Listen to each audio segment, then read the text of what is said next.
திமுகவுக்கு இவ்வளோத்தையும் தாண்டியும் போட்ட ஓட்டு இவ்வளோ சதவீதம் கீழே இறங்கியிருக்கு, ஆனால் வெற்றி பெற்றிருக்காங்கன்னா எப்படி? அப்போ உள்ள ஒரு ஏதோ ஒரு கோல்மால் நடந்திருக்குல்ல. முறையாக இந்த தேர்தல் ஆணையம் நடத்திச்சுதுன்னா, தமிழக தேர்தல் அதிகாரி நடத்தினார் அப்படின்னா திமுக தோத்து போயிடும். இந்த ரவுடித்தனம் பண்ணி சண்டித்தனம் பண்ணி வந்த கட்சி தான் திமுக. அதே ஃபார்முலா இப்போ விடுதலை சிறுத்தைகள் கையில் எடுத்து வச்சிருக்காங்க. இது என்ன ஆகும்? ஜாதி ரீதியான ஒரு பெரிய மோசமான ஒரு இதை தான் உருவாக்கிட்டே இருக்கும். நாம் தமிழர்னு கட்சி வச்சு ஊரில் உள்ள தவறுலாம் தமிழ் தேசியம் பேசிட்டு அலைகிறாரு. மக்கள் அப்படி மடைமாற்றம் பண்ணுறாங்க. தமிழ் தேசிய தலைவரே அவர் தானே சொல்கிறாரு. ஆமாம், அப்படி தான் சொல்லிட்டு இருக்காரு. ஏமாத்து வேலை தானே எல்லாமே. அண்ணாமலைன்னு ஒருத்தர் வந்த பிறகு தான் இதுக்கெல்லாம் மாற்று கிடைக்கும்னு நினைக்கிறேன். பார்ப்போம். சார் வணக்கம் சார். வணக்கம் சார். இப்போ விக்கிரவாண்டி தொகுதியில் முதலமைச்சர் ஸ்டாலின் அவர்களை பிரச்சாரம் பண்ண போகிறாங்க அப்படின்னு தகவல் வந்துருச்சு. இப்போ அது மட்டும் இல்லாமல் அதிமுகவும் அந்த தொகுதியில் நிற்கல, அந்த இடத்துல நாங்கள் சந்திக்கலைன்னு சொல்லிட்டாங்க. ஆளும் கட்சி வந்து வெற்றி பெற போகிறாங்க, பணத்தை பயன்படுத்தி தன்னுடைய அதிகாரத்தை பயன்படுத்தி அப்படின்லாம் சொல்லிட்டார் எடப்பாடி ஒரு பக்கம். இப்படி இருக்கும்போது அங்கே பாஜக தரப்புலேருந்து பாமக களமிறங்க போகுது. குறிப்பாக இந்த தமிழக வெற்றி கழகமும் இந்த வாட்டி அந்த தேர்தலுக்கு வந்து எந்த ஒரு இதுவுமே நாங்கள் எதுவுமே பங்கீடில் இல்லை அப்படின்னு சொல்லியிருக்காங்க. அந்த விக்கிரவாண்டி இடைத்தேர்தல் அப்படின்றது எப்படி இருக்குன்னு நினைக்கிறீங்க? அதாவது நல்ல ஒரு இதுதான் அது. அதெல்லாம் கரண்ட் மேட்டர் அது. இதில் விக்கிரவாண்டி தேர்தலை பொறுத்த வரைக்கும் அந்த எடப்பாடி பழனிசாமி அவர் பழையபடியும் 11வது தோல்வியை சந்திக்கிறது தவிர்க்கிறதுக்காக வேண்டி எலெக்ஷனில் நிற்கலைங்கிறத நம்ம புரிஞ்சுக்க முடியுது. நின்னா கண்டிப்பாக தோப்பார். தோக்குறது எப்படி தோக்க போறாருன்னா 3வது இடத்துக்கு போயிடும். 3வது இடத்துக்கு போயிடும். 2வது இடத்துல பாமக வேட்பாளர் அன்புமணி தான் நீங்கள் வர போகிறாரு. அப்போ 3வது இடத்துக்கு போனால் அதை மாதிரி ஒரு அசிங்கம் வேறு கிடையாது. அப்போ அது ரொம்ப இன்னும் கொஞ்சம் கேவலப்படுத்துகிற மாதிரி டெபாசிட் கலந்து போனால் அதை விட கேவலமாக போயிடும். அது வன்னியர் பெல்ட். அதை நம்ம முக்கியமாக ஒரு இதை பார்க்கணும். அங்கே வன்னியர் சமுதாயம் அதிகமாக இருக்குது. அப்புறம் வந்து பட்டியலிட சமுதாயமும் கணிசமான எண்ணிக்கையில் இருக்காங்க. மற்ற சமுதாயங்களும் இருக்குது. அப்போ இதில் வன்னியர் பாமகங்கிறது ஒரு வன்னியர் சமுதாயத்தை உள்ளடக்கிய ஒரு பெரிய கட்சி, எல்லாத்துக்குமே நல்லா தெரியும். இந்த சூழலில் அங்கே நின்னால் கண்டிப்பாக ஒரு பாதிப்பு வருங்கிறத வச்சு தான் அவர் வந்து அதாவது நிற்க தவிர்த்தார் அப்படிங்கிறது தான் உண்மை.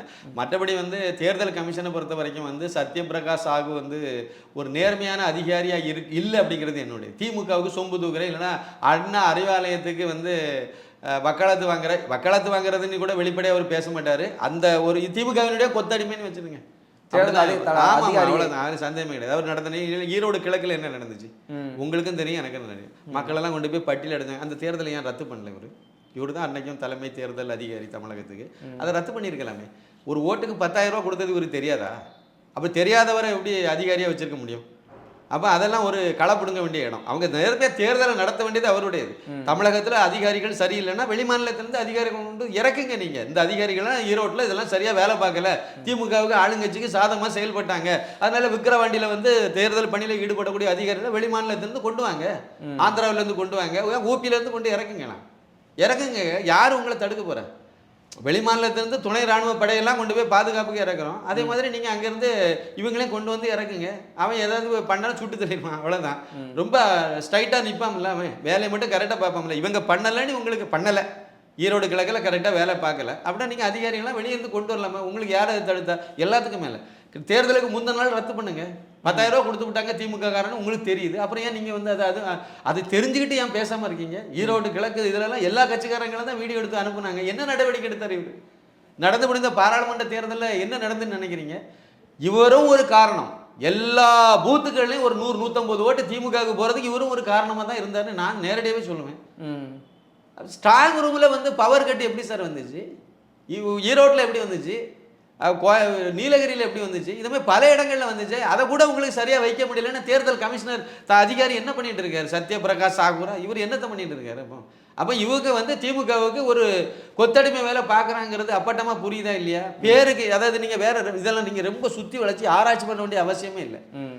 ஆர்எஸ் பாரதிங்கிறவர் வந்து தேர்தல் கமிஷன் எங்கள் கட்டுப்பாட்டிலே இருக்காது, மத்திய அரசு கட்டுப்பாட்டில் இருக்குன்னு ஒரு பேட்டி கொடுக்கறதுல உடனே புரிஞ்சுக்கலாம். தேர்தல் கமிஷன் வந்து அதுவும் தனி ஒரு சுதந்திர ஒரு அமைப்பாக இருக்கும். அது இருந்து செயல்பட்டு இருக்கு. அது மோடிக்கு கண்ட்ரோலில் இருக்குன்னு இவர் அப்படியே ஒரு கொளுத்தி போடுறாரு அப்படின்னா தமிழகத்தில் இவங்க திமுக கொத்தடிமை வேலை பார்க்குறாரு இந்த ஆளு அப்படிங்கிறது இங்கே கண்ட்ரோலில் இருக்கு. ஈஸியாக புரிஞ்சுக்கலாம். அதுக்கு தான் அதை மறைக்க தான் இப்படி சொல்லுவாங்க. சார் இங்கே வந்து போன தேர்தலில் வந்து பொது தேர்தல், பாராளுமன்ற தேர்தல், அதில் நிறைய இடங்களில் வந்து டேட்டாவாலும் தப்பாக கொடுத்துருக்காங்க. ஓட்டு சதவீதம் கூட்டினது திடீர்னு குறைஞ்சிருக்கு. திமுக தரப்புலேருந்து இல்லை திமுக கூட்டணியிலேருந்து ஒரு குஞ்சு கூட இதை பற்றி கண்டிக்கவே இல்லையே. யாருமே கண்டிக்கலையே. ஓட்டு சதவீதம் குறையினா எல்லாத்துக்கும் தானே அது பிரச்சனை. ஏன் அது குறையுதுன்னு சொல்லி கண்டிக்கலையே? ஏன் கண்டிக்கல? அதை கண்டிச்சிருக்க வேண்டாமா? அப்போ ஏன் அவங்க இதெல்லாம் இதை பண்ணலை அப்படின்னா இவங்களுக்கு சாதகமாக ஒரு பிளான் அரங்கேற்றப்பட்டு அதில் ஏதோ ஒன்று நடந்திருக்குங்கிறத புரிஞ்சுக்க முடியும். தூத்துக்குடி தொகுதியில் வேலை பார்த்த அரசு ஊழியர்கள் வந்து ஒரு சிலர் வந்து இதை உறுதிப்படுத்தினாங்க. அந்த அம்மா வெற்றி பெற்றா சாதாரணமாக வெற்றி பெற்று நீங்கள் நினைச்சிட்டு இருக்கீங்களோ அப்படின்னாங்க. அதுக்குள்ளால என்ன நடந்துன்னு எங்களுக்கு தானே தெரியும்னு சொன்னாங்க. அப்படின்னா அதே மாதிரி தூத்துக்குடியில் நீங்கள் பார்த்தீங்கன்னா அந்த ஓட்டு மிஷின் ராத்திரி 12 மணி 1 மணிக்கு தான் அனுப்பிட்டு இருந்தாங்க. ஏன் அங்கே என்ன பிரச்சனை? அங்கே தீவிரவாதிகள் பயங்கரவாதிகள் எல்லாம் வந்து முற்றுகையிட்டாங்களா? அங்கே என்ன பிரச்சனை நடந்துச்சு? அவ்வளவு மிஷின்லேயே வேண்டாத வேலையை பார்த்து வச்சிருக்காங்க.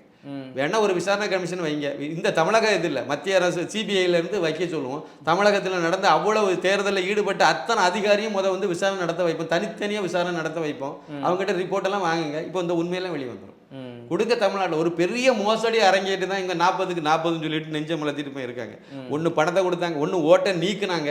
ஆளுங்கட்சிக்கு அதாவது பாஜகவுக்கு சாதகமாக ஓட்டு போடக்கூடிய இடத்துல ஓட்டை நீக்கினாங்க. இந்த மார்வாடி ஓட்டு, பிராமண ஓட்டு எங்கெல்லாம் இருக்கோ பல்கா அங்கெல்லாம் நீக்குனாங்க. அது பிறகு 2வது வேலையை பார்த்தது வந்து அரசு ஊழியர்கள் யாரெல்லாம் அந்த இதில் ஈடுபடுறாங்களோ அத்தனை பேரையும் தனித்தனியாக பார்த்து எல்லாத்துக்கும் காசு கொடுத்துருக்காங்க. முதலாவது கொடுத்து அந்த வேலையை பார்த்துக்கிட்டாங்க. 3வது ஓட்டுக்கு ரூபா கொடுத்தாங்க. அதுக்கு பிறகு அந்த இதில் தேர்தலில் ஒவ்வொரு கட்சியிலேருந்து ஈடுபட்டிருப்பாங்களே வேலை, அவங்க பாஜகக்காரங்க உட்பட அவங்கள விலைக்கு வாங்கி நீ வேலை செய்யாத சும்மா இரு அப்படிங்கிற மாதிரி கார் வாங்கி கொடுத்து வீடு கட்டுறதுக்கெல்லாம் தென்காசி பகுதியில் ஒருத்தருக்கு பணம் கொடுத்து அவர் கட்டிட்டு இருக்காரு. பாஜகவில் உள்ளவர் இந்த வேலையெல்லாம் பார்த்தாங்க. அப்புறம் ஓட்டுக்கு ரூபாயும் கொடுத்தாங்க. இன்னேஜெண்டாக இருக்கக்கூடியவங்களுக்கும் பணம் கொடுத்தாங்க. செயல்பட விடாமல் ஆக்குனாங்க. ஸ்ட்ராங் ரூமில் டெய்லி இருப்பாங்களே அவங்களுக்கும் இதே வேலையை தான் பார்த்துருக்காங்க. எல்லா கட்சிக்காரங்களும் விலைக்கு வாங்கியிருக்காங்க. இல்லை எல்லாத்தையும் பண்ணி தான் அந்த வெற்றி வாங்கியிருக்காங்க. இல்லை இதெல்லாம் ஒரு பக்கம் இருக்கும்போது இந்த பூத் கேப்சரிங், இந்த வாக்குச்சாவடிகளை கைப்பற்றுவதுன்றது ஆரம்பித்ததே அதிமுக தான். நீங்கள் சொன்னது அதே RS பாரதி சொல்லியிருக்காரு. அதிமுக செய்தாலும் திமுக செய்தாலும் தப்பு தானே. அதிமுக செய்துச்சு, அதனால நாங்களும் செய்யறோம்னு சொன்னால் நியாயப்படுத்த முடியும். தொடங்கி வச்சிருக்காங்கன்னு அவங்க தொடங்கினா இவங்க அதை ஃபாலோ பண்ணலாமா? இவங்க யோக்கியம் தானே, அதை விட வேண்டியது தானே. ஏன் இவங்க கையில் வச்சாங்க? பழைய கருணாநிதி காலத்துல இருந்து ஆரம்பிச்சது இது. இந்த கள்ள ஓட்டு போடுறது. இவங்க எதுக்கு ஓட்டு பைசன் வேண்டாம்னு கதறிட்டு இருந்தாங்க? எதுக்கு இன்னமும் சொல்லுவாங்க பாருங்க. அடுத்த எலெக்ஷன் வரும்போது இதே வார்த்தை சொல்லுவோம். கழிஞ்ச எலெக்ஷன்ல அவ்வளோ எம்பி இவங்க தான். 2021 இவங்க தான் வெற்றி பெற்றாங்க தமிழகத்தில். அப்பவும் ஓட்டு மிஷின் தான். இப்போ 2024 பாராளுமன்றத்திலேருந்து 40க்கு 40ன்னு நாங்கள் வெற்றி பெற்றோன்னு பெருசாக தம்பட்டம் அடிக்கிறாங்க. ஓட்டு மிஷினை தான் பயன்படுத்தியிருக்கோம். ஆனால் சொல்லுங்க பாருங்க, 2026 எலெக்ஷன் வரும்போது சொல்லுவாங்க எங்களுக்கு ஓட்டு மிஷினில் நம்பிக்கை இல்லைன்னு சொல்லுவாங்க. என்ன செய்வீங்க நீங்கள்? இவங்க எதான் சொல்லுவாங்க. ஏன்னா இது ஒரு திருட்டுத்தனம். இந்த கம்பெனி, இந்த திருட்டு கும்பல் இப்படியே தான் பாடிக்கிட்டே இருக்கும். கருணாநிதி காலத்திலேயே கள்ள ஓட்டு போட ஆரம்பிச்சிட்டாங்க. கள்ள ஓட்டு இவங்க சூத்திரதாரி எப்படிப்பட்ட கள்ள ஓட்டுலாம் போட்டாங்க தெரியுமா? நம்ம வந்து இந்த பூத்து கேப்சரிங்னு பண்ணி அந்த எல்லாத்தையும் இவங்க கண்ட்ரோலுக்கு கொண்டு வந்து இவங்க குத்தி போட்டாங்கன்னு நம்ம கேள்விப்பட்டிருப்போம். ஆனால் இவங்க அதுக்கெல்லாம் மேலே போய் ஒரு விஞ்ஞான ரீதியாகவே ஒரு திருட்டுத்தனம் பண்ணியிருக்காங்க. அதெல்லாம் இப்போ தான் நமக்கே இப்போ தான் ஆச்சரியப்படக்கூடிய அளவு இருக்குது. என்ன அப்படின்னா, சிவப்பு கலரில் ஒன்று, வயலட் கலரில் ஒன்று, கிரே கலரில் ஒன்று, இப்படி ஓட்டு சீட்டுக்கு கொடுக்குறாங்கன்னு வச்சுருங்களேன்.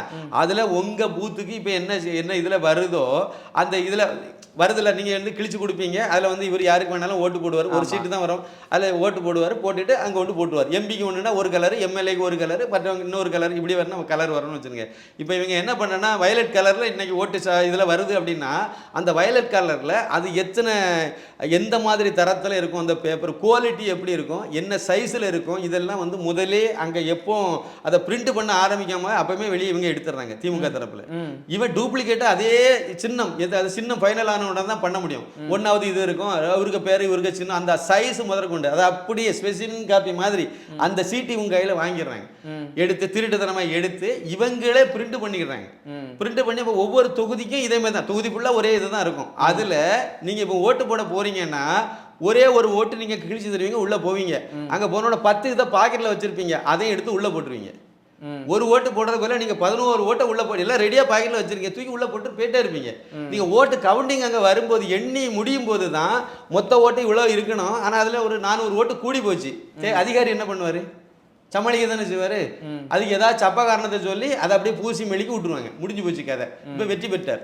இப்படி ஒவ்வொரு பூத்துலையும் இதேமாதிரி பண்ணிங்கன்னா என்னத்துக்காகும்?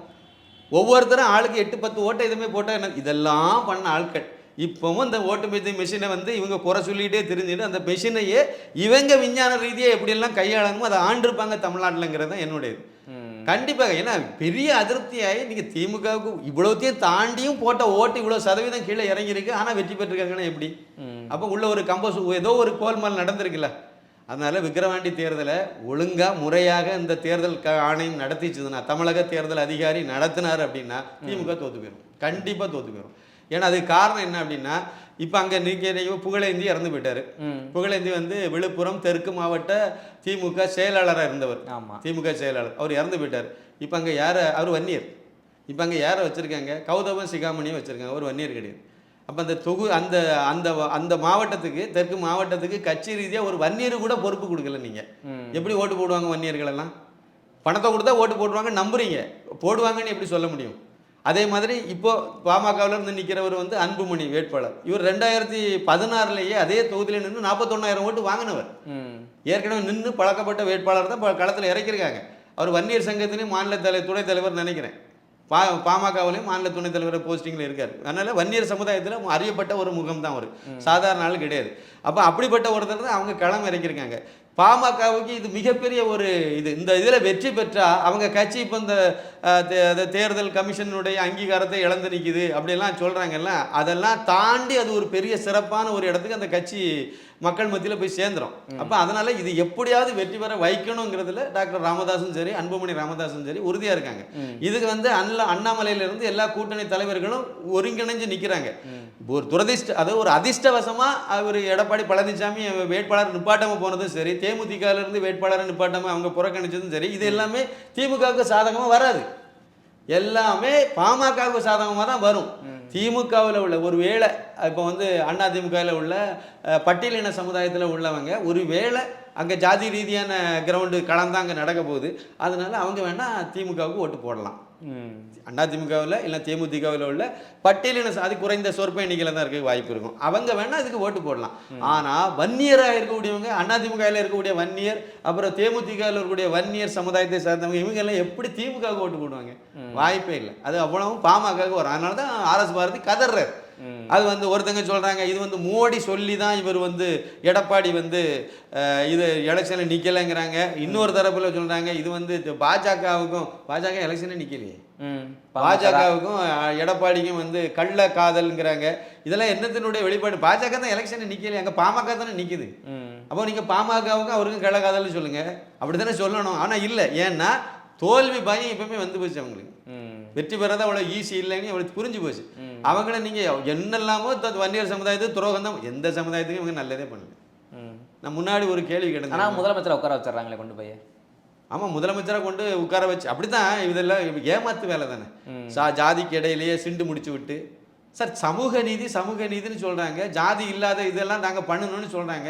இவங்க தான் 67லேருந்து இது வரைக்கும் இவங்க 2 கட்சி தான் மாற்றி ஆட்சி செய்திருக்காங்க. இப்போ ஜாதியை தமிழ்நாட்டில் இருந்துக்க கூடாது. ஆனால் ஜாதி வெறிய கட்டமைச்சு வச்சுருக்காங்களா இல்லையா? இல்லை, சும்மா இருந்தவங்களாம் ஜாதி அவன் என்ன சார் சினிமாவில் ஜாதின்னு யாருக்கு சார் தெரியும்? சினிமாவில் இப்போ வந்து KS ரவிக்குமார் இருக்காருன்னா அவர் என்ன ஜாதின்னு யாராவது தெரியுமா? இல்லை சங்கர் என்ன ஜாதின்னு யாருக்காவது தெரியுமா? இல்லை மற்ற பிற இதுக்கு முன்னாடி இருந்த இயக்குநர்கள், பிரபலமான இயக்குநர்கள்லாம் யார் என்ன, மகேந்திரன் என்ன ஜாதின்னு தெரியுமா? மனோபாலா என்ன ஜாதின்னு தெரியுமா? இல்லைனா பாலு மகேந்திரா அவர்கள் என்ன ஜாதின்னு தெரியுமா? யாருக்கும் அந்த ஜாதி பற்றி யோசிக்கல. அவங்க எடுத்த படத்தை பார்த்தாங்க. ரஞ்சித்னு ஒருத்தர் வந்தார், எல்லாரும் ஜாதி பற்றி யோசிச்சிருக்காங்களா? யாரு காரணம்னு நினைக்கிறீங்க? ரஞ்சித்னு ஒரு டைரக்டர் வந்து வெற்றி பெற்றார், அவ்வளவுதான். எல்லாரும் அவன் இவர் என்ன ஜாதி இவர் என்ன ஜாதின்னு இந்த பழசுல செத்து போன டைரக்டர்லாம் என்ன ஜாதின்னு நோண்ட ஆரம்பிச்சுட்டாங்கல்ல. தெரியக்கூடிய இதை உருவாக்குனது யாரு? ரஞ்சித், மாரி செல்வராஜ், இவங்கெல்லாம் வந்த பிறகு நடந்த ஒரு விஷயம் தானே. அப்ப அது வந்து ஒரு ஆரோக்கியமானதுன்னு எப்படி சொல்ல முடியும்? இதுதான் தமிழகத்துல திமுக ஆட்சிக்கு வந்த பிறகு இதுதான் நடக்கும். இன்னொன்று விஷயம் சொல்றேன், ஜாதியெல்லாம் ஒழிக்க வேண்டிய அவசியமே கிடையாது. ஒவ்வொரு ஜாதிக்கும் ஒரு கலாச்சாரம் உண்டு. அந்த கலாச்சாரம் தான் இந்திய கலாச்சாரம். அதுதான் இந்த இந்து கலாச்சாரம், நம்ம நாட்டு கலாச்சாரம், தமிழ் கலாச்சாரம் எல்லாமே அதில் தான் அடங்கியிருக்கும். அவங்க இதில் ஒரு வழிபாடு இருக்கும், ஒரு சம்பிரதாயம் வச்சுருப்பாங்க. தாலி கட்டினா இப்படி தான் கட்டணும், இப்படி தான் பண்ணணும்னு எல்லாம் வச்சுருப்பாங்க. அதுக்கு ஒரு இதெல்லாம் வச்சுருப்பாங்க. அதான் நம்முடைய கலாச்சாரம். நீங்கள் சொல்கிறத பார்த்தா அதை விட்டுட்டு அது பாட்டில் இருந்துடும். இவங்க ஜாதியை ஒழிக்கிற வெறி இருக்கக்கூடாது, அவ்வளோதான். அவன் பிராமணனா அவன் வேலையை பார்த்துட்டு அவன் போகிறான், பிள்ளைமார அவங்க வேலையை பார்த்துட்டு அவங்க போயிட்டே இருப்பாங்க, அவ்வளோதான். நாடாரா இவங்க வேலையை பார்த்துட்டு அவங்க போயிட்டே இருப்பாங்க. அதில் வந்து கலப்பு திருமணம் பண்ணி கொடுக்குன்னு நினைக்கிற யாரோ லவ் பண்ணுறாங்க, கல்யாணம் பண்ணால் அவங்க பாட்டுக்கு அது நடக்கதான் சார் செய்யுது. கலப்பு திருமணம்லாம் அது காலங்காலமாக நடந்துட்டு தான் இருக்கு. அது வந்து ஒன்றும் புதுசாலாம் ஒன்றும் கிடையாது. அவங்க 2 வீட்லையும் ஏற்றுக்கிட்டாங்கன்னா எங்கள் வீட்டில் நாங்கள் பண்ணி கொடுத்துருக்கோமே. எங்கள் தங்கச்சி, நாங்கள் நாடார், என் தங்கச்சி கல்யாணம் பண்ணியிருக்கிறது யாருக்குமே தெரியாது, இன்னைக்கு வரைக்கும் தெரியாது. அவங்க வந்து இன்னொரு ஜாதியை தான் கல்யாணம் பண்ண விருப்பப்பட்டாங்க. கல்யாணம் பண்ணலாம்னு அவரே நேரடியாக வந்து கேட்டார். ஓகே, எங்கள் அம்மாட்ட கேட்டேன். சரி, எங்கள் வீட்டில் எல்லாரும் ஒத்துக்கிட்டாங்க, கல்யாணம் பண்ணிக்கணும்னு அவர் பாண்டிச்சேரியிலேருந்து வந்து கேட்டார். சரின்னு சொல்லி கல்யாணம் பண்ணோம். அவங்க வந்து இதுதான் இவ்வளவுதான் விஷயம். அப்புறமும் ஜாதியை ஒழிக்கணும் சரி, ஜாதி நான் என்னுடைய இதை சொல்றேன். என் தங்கச்சியோடைய இது வேண்டாம். எங்க வீட்டுல அடுத்து இன்னொரு சம்பவம் சொல்றேன். நான் வந்து கல்யாணம் பண்ணிருக்கிறது யாரு? மைதிலி பேரு. அவங்க யாருன்னு நினைக்கிறீங்க? இலங்கை அகதி. அவங்க என்ன ஜாதின்னு நினைக்கிறீங்க? மீனவர்.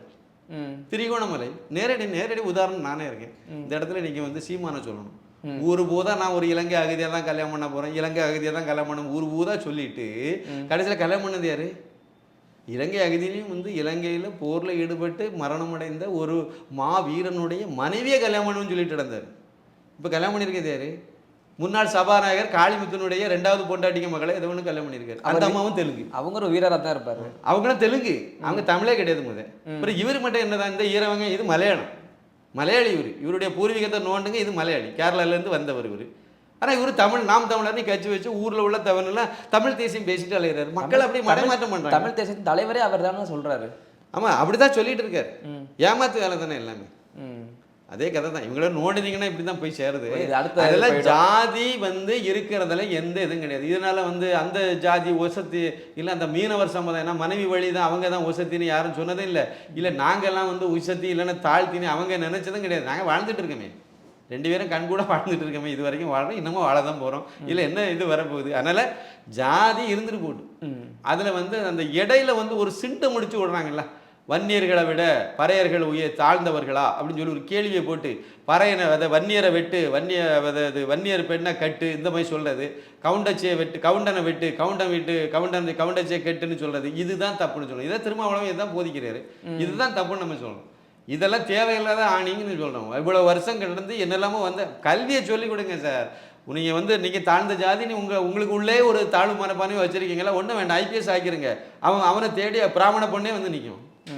நீங்கள் அதானே சாதி ஒழிக்கண்டா நீங்கள் வந்து இப்படி பண்ணாதான் வரும்னு நினைக்கிறீங்க. ஐபிஎஸ் ஆகுங்க, ஐஏஎஸ் ஆகுங்க, தானாக வந்து நிற்க போகிறாங்க. என்ன ஜாதின்னு பார்க்காம கல்யாணம் பண்ணி தர போகிறாங்க, அவ்வளோதானே.